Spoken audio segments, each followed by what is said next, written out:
What's good, Commanders fans? Happy Saturday. I'm trying to make this one quick today. I got a busy day ahead of me, but it looks like the crowd showed up today. The fans showed up. A lot of people were there. I saw that on social media, on Twitter, there was a line at like 7:30 to get on the bus. Like, it was a packed house, like standing room only. The stands were full. The side was full. Behind the goal line, behind the field goal was packed. Like, everywhere at Commanders Park was packed today. I saw Chase Young was hyping up the fans during Joey Sly and Michael Badgley having a kick competition. Tutty was getting lit. Major Tutty was getting lit. So fans definitely showed out, man. Dan Snyder's gone, so a lot of fan bases are coming back, and fans aren't blowing smoke. Like, a lot of fans have come back after that. You look at Kevin Durant. You listen to Mike Sellers on the radio, how he got emotional yesterday on the radio doing an interview talking about new ownership coming in. So fan base is lit, man. So shout out to you guys. Shout out to everybody that went and supported, that has gone. I'm definitely going to go to training camp when we play against the Ravens in Baltimore. But yeah, the fan base it's going to be lit. It's going to be lit week one against the Cardinals. I could definitely tell. It's going to be. I feel like it's going to be a sold out. FedEx Field is definitely going to be sold out for sure. So that's exciting, man. That's exciting. So I'm going to show some clips here too. Shout out to new at Red Zone in the Lab podcast. He put up a couple of clips on social media. So one is the Emmanuel Forbes pick six. If you look at the play, it looks like Derek Forrest was going to get a sack anyway. Looks like the play was going to be blown dead unless Sam Howell evades the rush, but he threw a pick six to Emmanuel Forbes. Emmanuel Forbes was guarding Terry McLaurin. He jumped the route like he did at Mississippi State, where he got a bunch of pick sixes there. And like I said, on Prize Picks, definitely take the over on Emmanuel Forbes picks this season at 2.5. I definitely see him get at least 3, but he read the route there, and the pressure got there. So good play by Emmanuel Forbes, man. I heard he had a heck of a day. I heard the defense won the day for sure. I heard the offense had a rough up and down day today for sure. Percy Butler got an interception. Danny Johnson got an interception on Jake Fromm.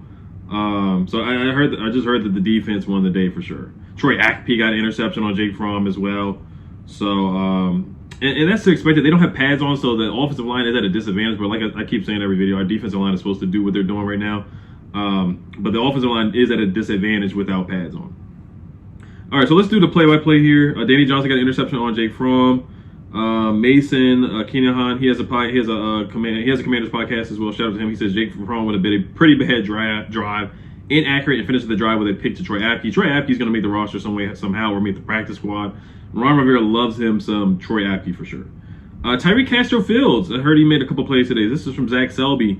We're going to get Curtis Hodges, get some congratulations from his teammates after a pass breakup there on the play. Zach Selby says another nice route by De'Ami Brown while working against Forbes. Makes the catch and turns upfield. So good play by De'Ami Brown. He continues to have a good camp so far. Zach Selby says Howell begins 11-on-11 drills with a completion to Logan Thomas. The two have developed a good chemistry so far. Zach Selby says, like what I'm seeing from Quan Martin so far. On the previous play, he fought through his blocker and wrapped up Casimir Allen for a minimal gain. So Quan Martin, he's going to get a lot of playing time. He's going to get a lot of snaps. He's going to be playing that hybrid safety linebacker role, a cornerback safety role.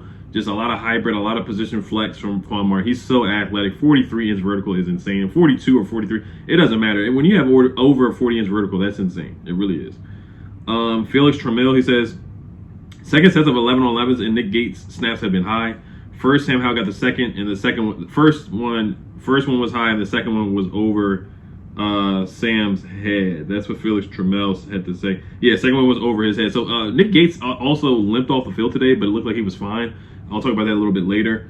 Felix Tramiel says Brissett in the second had a mixed bag. Great catch by Dax Milne, but the defense is winning today. Zach Selby says much better period from Howell in 7-on-7. Catches from Logan Thomas, Jahan Dotson, Brian Robinson, Antonio Gibson. So good catches from the running backs there, and Jahan Dotson had a pass.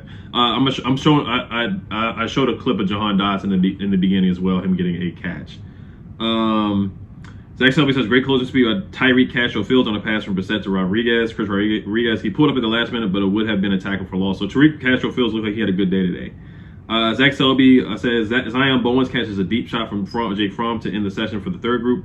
Bowens has quietly put together a couple solid practices. So he's a tight end, man. Let's see if he can make the practice squad. Zion Bowens has been making some plays so far. Mason says Sam Howell just overthrew Terry McLaurin by a wide margin, and Forbes almost got his second pick of the day. So looks like Sam Howell had an up and down day today. Nikki Javala says the Office today, woof. So she said that they had a bad day today as well.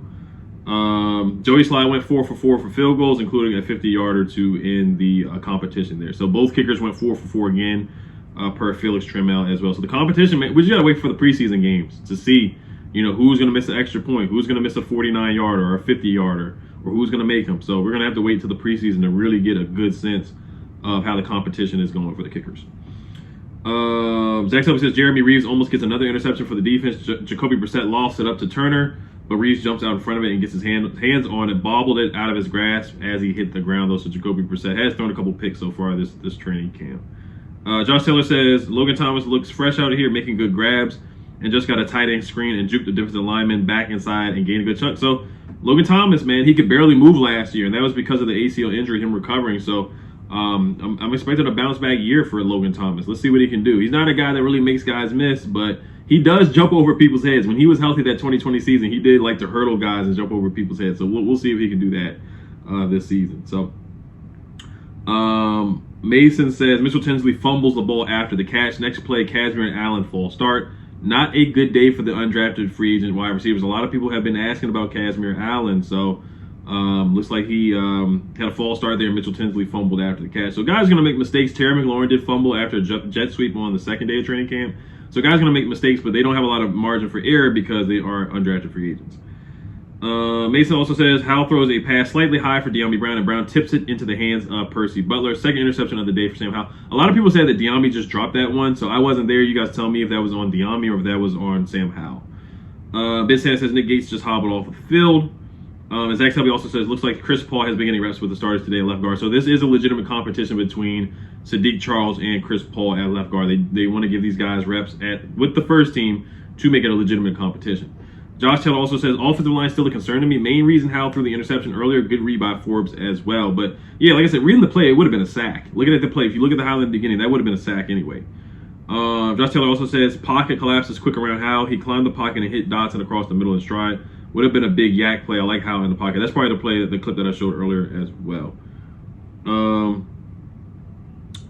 Ben Sanders says Nick Gates now back on the drill, so there you go. So it looks like Nick Gates is okay. He did step up to the podium and he said that it's not the heat, it's the humidity. And that if you're from the DMV, it's humid out here in July for sure. John Cobb says one player who's off to a strong start. Cornerback Ben St. Juice practicing with confidence, and it shows. He can play on the outside, he can play the slide too. I like him better on the outside. But it looks like the starters today were Kendall Fuller and Emmanuel Forbes on the outside and Ben St. Juice in the slot. So we need a big year from Ben St. Juice. Just gotta stay healthy, man. Just gotta stay on the field. Brian Robinson had a nice little juke move in space to evade a defensive back in 11-on-11, was untouchable. All right, so that's basically it. There's a lot of clips that people were putting online of just how many fans were there, man. It was just a great turnout, man. So I'm just excited. Matt Paris also said a fan just now, what the heck was that with the offense today? So offense definitely had a rough day today, but it is what it is. Sometimes there's going to be days where the defense wins. There's going to be days where the offense balls out and just cooks the defense. So that's just how training camp goes. So let's see if there's any other relevant tweets. I did not mention Brian Robinson, how he talked about how he got shot last year, where he didn't feel like himself at all, and now he feels like he's ready for a big year for himself. So I'm excited to see what Brian Robinson does this season. So Andrew Wiley's going to do an interview up next. Ron Rivera did an interview. I'm not going to talk about those interviews.